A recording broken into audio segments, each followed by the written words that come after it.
The Speaker of Parliament of Ghana's new interview on TV3 has caused a serious debate on social media.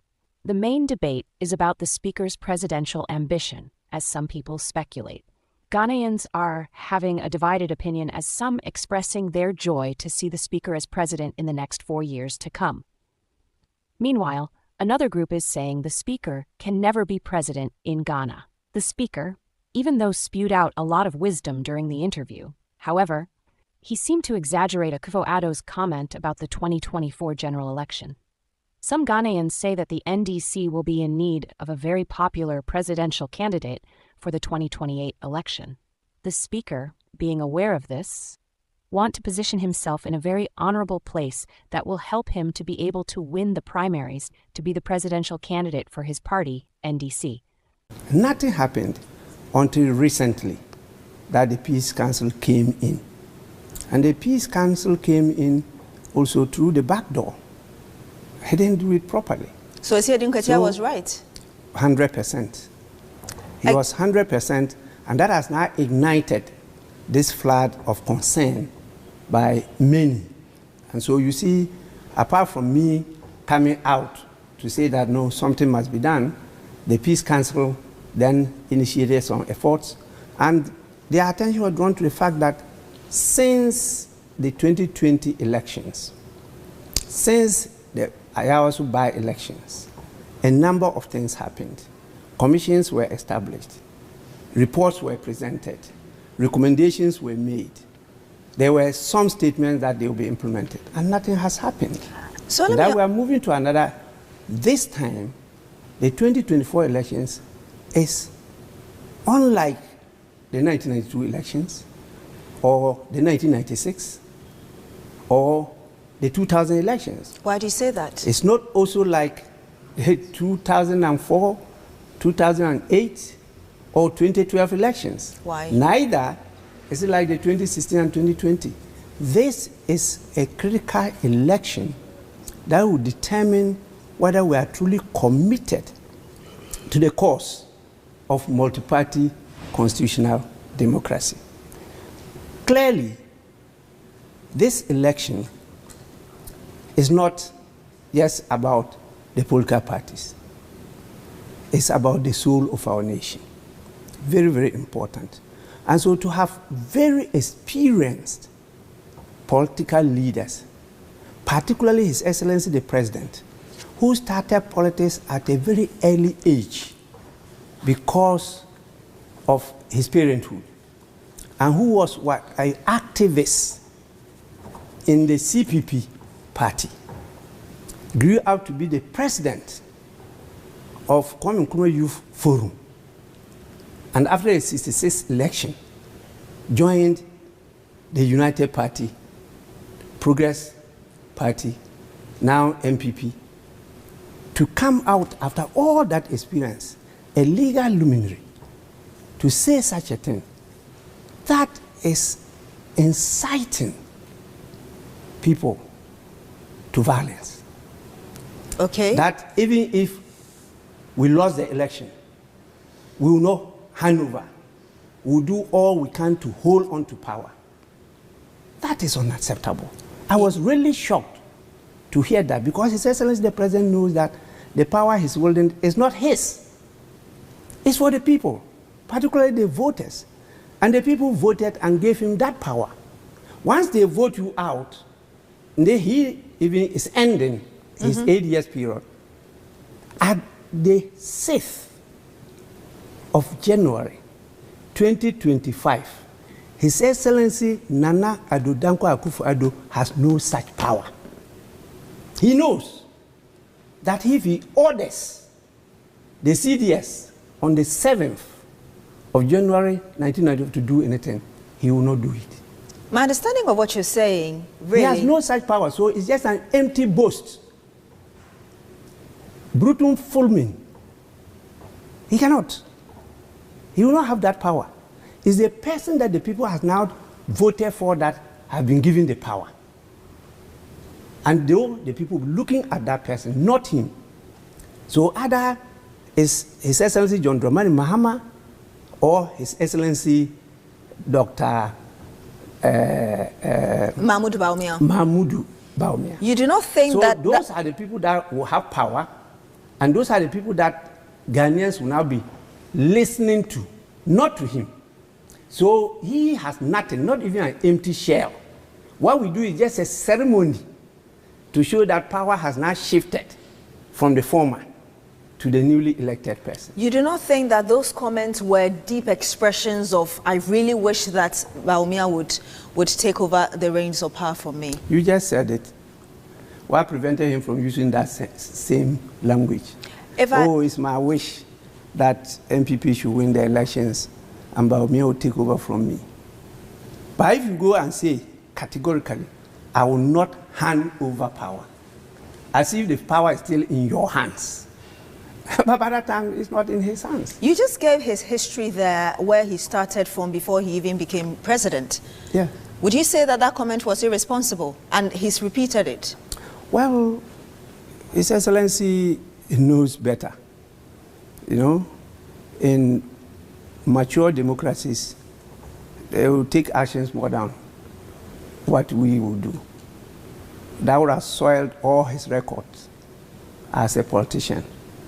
You know, and all those descriptions people make of him in terms of law and the defense of human rights or the media, and also his record as a president. This cancels out all. It doesn't show that he's a Democrat and that he believes in multi-party democracy. If I hear what you're saying, you were disappointed when you heard that. Very, in fact, I was shocked. Was at least expected His Excellency to say such a thing. But in addition to that, you just brought to the fore again a statement made by Brian Champon, and he's repeated it. He's a member of parliament, a parliament you oversee. Have you done anything about it? How do you see that, first of all? Brian Champon is scarcely in parliament. You see, that is another thing that we have to do. You see, political leadership is a different ball game. You just don't trust untried and untested hands straight from birth into leadership position. How do you They mean? have to be groomed. They have to be tutored. They have to be mentored. They have to grow to it. They must have hands-on experience. And so the system we are running is a system that is damaging the growth of this country. Brian doesn't have the experience. Where? In politics? Zero. He just elected as a member of parliament and is made a cabinet minister. He has no knowledge about the public sector, about governance, about politics, and he is now going to lead the whole sector. He has never handled such power before, and therefore they think that they are the alpha and the omega. So you think that's what's influencing how he's behaving? Not only him, a number of our people in politics now. You know, as they grow, they will learn that what they did were wrong. And they were really undermining their own authority and relevance. Won't it be too late? Very late. And that's one of the causes of our underdevelopment. Many countries, many countries who have made it have taken the time to evolve. And the evolution is not only about systems, it's also about human beings. And so we just don't take those decisions lightly. That you're given the opportunity to lead the country. If you want to bring up, definitely there's growth, there's replacement. We must always go with the youth. We must go with everybody. But you give them the position to grow. Okay? Once you keep on just cutting corners and doing what is happening now, we can never develop as a nation. We can never develop as a nation, you say. We're talking about inflammatory comments and languages, or language ahead of this year's general election. And I know that you also heard the bit said by the former president, John Mahama, who is leading the opposition NDC, when he said, and he said it a number of times as well, that we will make sure that this election is not stolen, and this time we are not going to court. How did you understand this comment? The first part deals with vigilance and ensuring that the right thing is done. That this time around, what happened in 2020, where brute force was used at some stations to take away the decision of the people, we will not allow that to happen again.